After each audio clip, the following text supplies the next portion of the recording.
لاہور میں حضرت مولانا فضل الرحمان سے پی ڈی ایم کے سربراہ جمعیت علماء اسلام فے کے روح رواں، اور بڑی تشویش تھی انہیں جو ہمارے فاٹا کے علاقے ہیں، قبائلی علاقے ہیں، چترال کی صورتحال، پاک افغان بارڈر، اس کے اوپر موجودہ سیاسی منظرنامے کے اوپر، جو معاشی عدم استحکام ہے اس کے اوپر، عمران خان صاحب کے بارے میں کپتان کے حوالے سے بڑی کھل کے صحافیوں کی ان سے آج گفتگو ہوئی، اور بڑے اہم سٹیٹمنٹ انہوں نے دی عمران خان صاحب کے حوالے سے کہ کیا انہیں جیل میں ہونا چاہیے یا نہیں۔ آپ جواب سن کے حیران ہو جائیں گے۔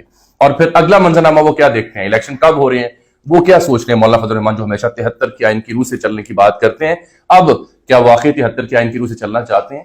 آپ کو جواب دیں گے۔ اور جنرل باجوہ اور جنرل فیض حمید سے جن کی ماضی قریب میں ملاقاتیں ہوئیں، اس حوالے سے آج انہوں نے انکشافات کیے، اس سے پہلے بھی ہلکے پھلکے کیے، لیکن آج ذرا برملا انہوں نے کر دیا۔ کیا آفر کی گئی مولانا فضل الرحمان کو، اس میں کیا حقیقت ہے، وہ بھی آپ تک ہم پہنچائیں گے۔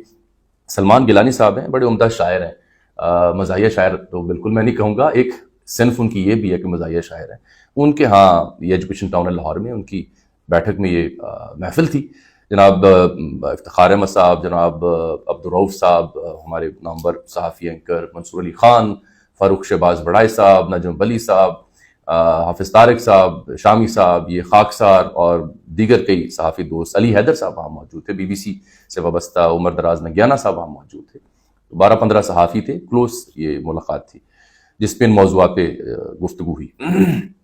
سب سے پہلے تو میں چونکہ عمران خان صاحب کا ذکر کرنا چاہوں گا، سوال بہت سے ان سے کیے گئے اور پوچھے گئے ان سے سوال۔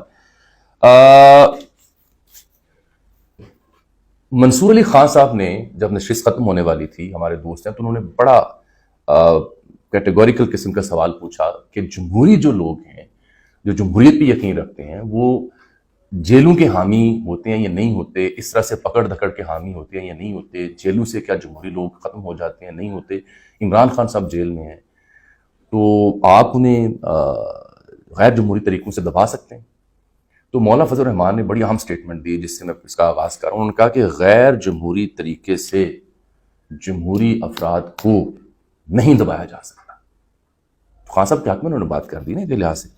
البتہ جو خان صاحب کی سیاست ہے یا ان کی سیاسی جماعت ہے اس پہ مجھے اختلاف ہے، لیکن اس سے پہلے انہوں نے ایک اور جملہ کہا کہ جمہوری طریقے سے عوام کے مینڈیٹ سے بیلٹ باکس سے اگر وہ کبھی منتخب ہوتے ہیں، بالکل ہوتے ہیں، مجھے کوئی اعتراض نہیں ہوگا، لیکن میں تب بھی ان کا ایجنڈا ایکسپوز کرتا رہوں گا، کیونکہ ان کا ایجنڈا صہیونی یا غیر ملکی وغیرہ جو بھی وہ کہتے ہیں اس پر مبنی ہے، میں اسے ایکسپوز کرتا رہوں گا، لیکن یہ غیر جمہوری طریقے سے جمہوری افراد کو نہیں دبایا جا سکتا اور جیلوں میں نہیں ڈالا جا سکتا۔ میں اس کا حامی نہیں ہوں کیونکہ میں نے خود جیل بھگتی ہوئی ہے، یہ مولانا فضل الرحمان نے کہا۔ یہ تو تھا ان کا سافٹ کارنر، اور دوسری ان کی سٹیٹمنٹ تھی ریگارڈنگ دی پی ٹی آئی۔ وہ سمجھتے ہیں کہ سیاسی جماعت نہیں ہونی چاہیے، جس پہ ہمیں حیرانگی ہوئی کہ ایک کیسی جمہوریت ہے۔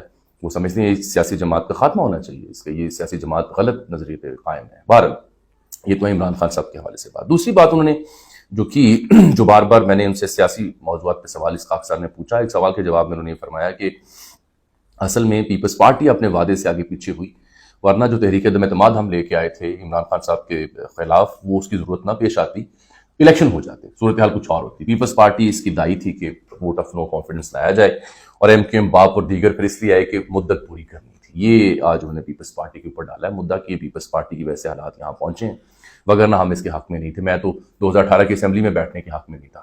پھر جب مولانا خود دھرنے شرنے احتجاج کرتے رہے عمران خان صاحب کے دور میں، تو اس کے حوالے سے میں نے پوچھا جی یہ خبر درست ہے کہ کیا آپ کو کبھی چیئرمین سینٹ بننے کی پیشکش ہوئی؟ تو انہوں نے کہا بالکل ہوئی۔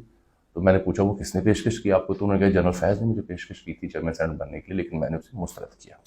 فاٹا کا جو مرجر ہے اس پہ انہیں بڑی تشویش ہے کہ وہ نہیں ہونا چاہیے تھا، اس طریقے سے نہیں ہونا چاہیے تھا، وقت لگنا چاہیے تھا، نظام پہلے آپ سیدھاب کرتے اور پھر اس پہ بھی انہوں نے کہا کہ جو فاٹا کا انضمام تھا اس ہنگام جنرل باجوہ سے، جنرل فیض سے میری ملاقات ہوئی۔ آپ کو یاد ہے تب شاہد خاقان عباسی پرائم منسٹر تھے، تو وہ کہتے وہ ملنے آئے، پارلیمنٹ میں ہی تھے، وہاں انہوں نے شرکاء کو آگاہ کرنا تھا اس بارے میں، تو وہاں ان سے میری ملاقات ہوئی۔ تو انہوں نے مجھ سے پوچھا جنرل باجوہ نے کہ آپ مرجر کی کیوں مخالفت کر رہے ہیں؟ تو میں نے انہیں بتایا کہ یہ ایسا ایک فوری سوال کا جواب فوری تو میں آپ کو نہیں دے سکتا، ہماری معروضات ہیں، ہمارے جس میں کنسرنز ہیں جو بیٹھ کے ڈسکس کیے جا سکتے ہیں۔ آپ کو کاہے کی جلدی ہے؟ آپ کو کس چیز کا دباؤ ہے؟ تو بقول مولانا فضل الرحمان کے جنرل باجوہ نے کہا کہ امریکہ کا دباؤ ہے، تو کیونکہ امریکہ نے میپنگ کر رکھی ہے اسلام آباد تک ڈرون حملوں کی، اگر ہم یہ نہیں کرتے۔ یہ بقول مولانا فضل الرحمان صاحب کے باجوہ صاحب نے یہ سٹیٹمنٹ دے کے انہیں کہا کہ اس لیے ہمیں یہ کرنی ہے، اور وہ سمجھتے ہیں کہ باجوہ صاحب اور فیض حمید صاحب اس کے ذمہ دار ہیں۔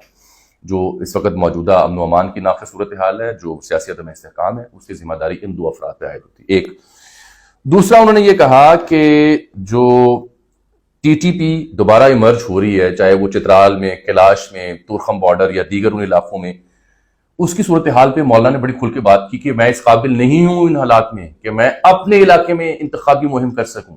ان کا یہ ٹارگٹ کلنگ ہو رہی ہے. جمعیت علماء اسلام فے کے 19 یا 29 افراد کو ٹارگٹ کیا گیا ہے. سانحہ باجوڑ اپنی جگہ جہاں پہ خودکش دھماکہ ہوا تھا، اور وہاں پہ انہوں نے کہا جو ٹھیکیدار ہے مجبوراً اس کو بھتہ دینا پڑتا ہے. یہ بھی انہوں نے انکشاف کیا ان دہشت گرد عناصر کو ٹو سروائیو. اور پھر انہوں نے کہا کہ یہ مطالبہ جو انہوں نے کیا، وہ میں نے آج پروگرام میں ڈسکس کیا کہ وہ مطالبہ واقعی منظر عام پہ لانا چاہیے. مطالبہ انہوں نے یہ کیا کہ جنرل فیض اور جنرل باجوہ قوم کو بتائیں کہ انہوں نے اس وقت جب ٹی ٹی پی کے ساتھ معاہدے اور مذاکرات ہو رہے تھے اور بڑی فتح کے جشن منائے جا رہے تھے، کیا معاہدہ کیا تھا، کیا شرائط ان کی مانی تھیں جس کو ہم بھگت رہے ہیں، وہ منظر عام پہ لائی جائیں. دوسرا وہ جو امارت اسلامیہ افغانستان کی سرکار ہے، اس پر اتنا زیادہ ناقد اس کے نہیں ہے کہ وہ بری حکومت ہے، انہوں نے فتویٰ جاری کر رکھا ہے کہ یہاں پہ اگر کوئی کارروائی کرے گا تو حرام ہوگی.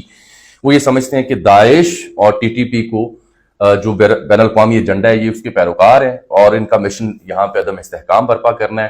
عدم استحکام ہوگا تو پھر الیکشن کیسے ہوگا، پھر اکانومی کیسے ٹھیک ہوگی، اور پاکستان کو ڈسٹیبلائز کرنا ہے تاکہ غیر ملکی قوتوں کو دوبارہ موقع ملے یہاں فٹ پرنٹ اپنے رکھنے کے لیے. یہ ان کی تھیری ہے حضرت مولانا فضل الرحمان کی، اور اس پہ وہ قائم بھی ہیں.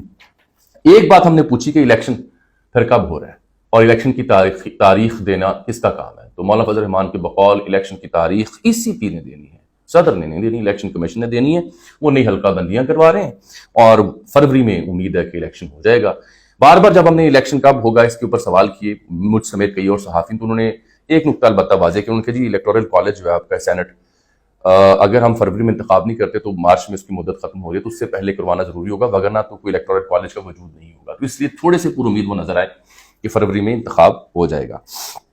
اس کے علاوہ وہ یہ کہتے ہیں کہ جو قبائلی علاقوں کی صورتحال ہے اس سے جو پیغام مل رہا ہے یا پیغام دیا جا رہا ہے وہ ہم سے الٹا مخاطب تھے کہ اس عدم استحکام میں، امن و امان کی ناقص صورتحال میں، جبکہ کیمپین نہیں ہو سکتی، الیکشن کیسے ہوگا. یہ ان کا ایک مدعا تھا. البتہ اسی گفتگو میں وہ یہ بھی کہتے ہیں کہ الیکشن لازم ہے، اس سے فرار حاصل نہیں کر سکتے. الیکشن سے فرار صرف مارشل لاء میں حاصل کیا جاتا ہے، اب ہم الیکشن سے فرار حاصل نہیں کر سکتے. ایک آخری جملہ مجھے بھولنا جائے، وہ یہ کہتے ہیں کہ موجودہ صورتحال کے ذمہ دار جو ہے نا وہ دو بنیادی چیزیں ہیں. ایک جو ہے وہ ہتھوڑا ہے عدلیہ کا، اور دوسری شے جو ہے وہ چھڑی ہے. یہ دو ذمہ دار ہیں جنہوں نے پاکستان کے حالات کو اس نہج تک پہنچایا ہے کہ آج عدم استحکام بھی ہے، غیر یقینی کی صورتحال بھی ہے، اور فتنہ اس قدر پھیل چکا ہے کہ اس کا حل فریقین مل کے نہیں نکال پا رہے. جو صورتحال اقتصادی یا عدم استحکام کی یہاں تک پہنچی، اس میں جو پی ڈی ایم کا کردار ہے، اس میں وہ کہتے ہیں یہ سرنگیں پہلے سے بچھائی گئی تھی، ہم نے تو بہتر کرنے کی کوشش کی تھی، اور وہ یعنی ووٹ آف نو کانفیڈنس کے لیے حکومت گرانے کے حامی بھی نہیں تھے، وہ چاہتے تھے تب الیکشن ہوتا. اور وہ کہتے ہیں کہ ہم نے ڈیموکریسی آف پیشنس کی ہے، بندوق اٹھانے سے ہمیشہ انکار کیا اور آگے بھی کرتے رہیں گے. وہ کہتے ہیں ثانیہ آئی پی ایس پر ملٹری کورٹ نے ٹرائل کیا، بندوں کو سزا دی. یہ خان صاحب اور ان کے حامی تھے جنہوں نے اسٹے لیا تھا، جس سے آپ ان کے ایجنڈے کو سمجھ سکتے ہیں. وہ ان کے جو انٹرنیشنل وکلاء ان کے حق میں بولتے ہیں اس کو بھی بین الاقوامی ایجنڈے سے تعبیر کرتے ہیں.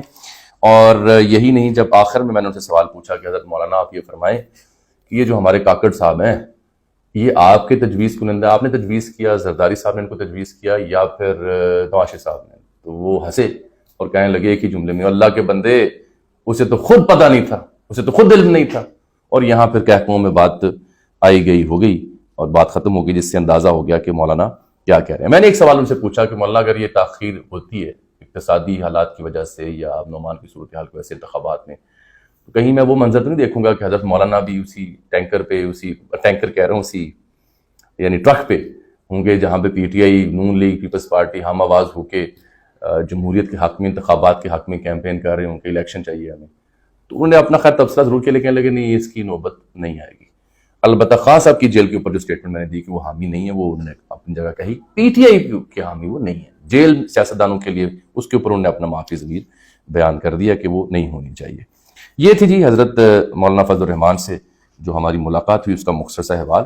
مدعا وہ پیپلز پارٹی پہ ڈال رہے تھے، ووٹ آف نو کانفیڈنس کا، جو تقسیم ہے معاشرے کی اور معاشی صورتحال کی، اس کی ذمہ دار وہ عمران خان صاحب کو قرار دے رہے تھے، اور فاٹا کی اور دیگر علاقوں کی صورتحال پر وہ تشویش رکھتے تھے اور اس کا مستقل حل مانگ رہے تھے، جو کہ کہہ رہے تھے افغانستان کے ساتھ مل بیٹھ کے ہو سکتا ہے۔ مولانا سیاسی طور پر مجھے کچھ زیادہ پرجوش پرعزم دکھائی نہیں دیے، اور معلوم ہوتا ہے کہ حضرت مولانا یا جناب میاں محمد نواز شریف صاحب اگلے 2-4 ماہ باقاعدہ سیاسی منظرنامے پر اس طرح سے ہمیں دکھائی نہیں دیں گے جس طرح سے شاید کسی کو توقع ہو۔ حالات کا انتظار کریں گے، اور جب الیکشن کی نوید سنائی جائے گی 1-1.5 ماہ پہلے یہ حضرات سرگرم ہوں گے۔ آج کی ملاقات سے یہ بھی طے ہوا کہ نواز شریف بھی فوراً شاید نہ آ رہے ہیں، یہ میری انڈرسٹینڈنگ ہے۔ یہ تھی جی آج کا ہمارا نعرہ مستانہ۔ اجازت دیجیے، اللہ حافظ۔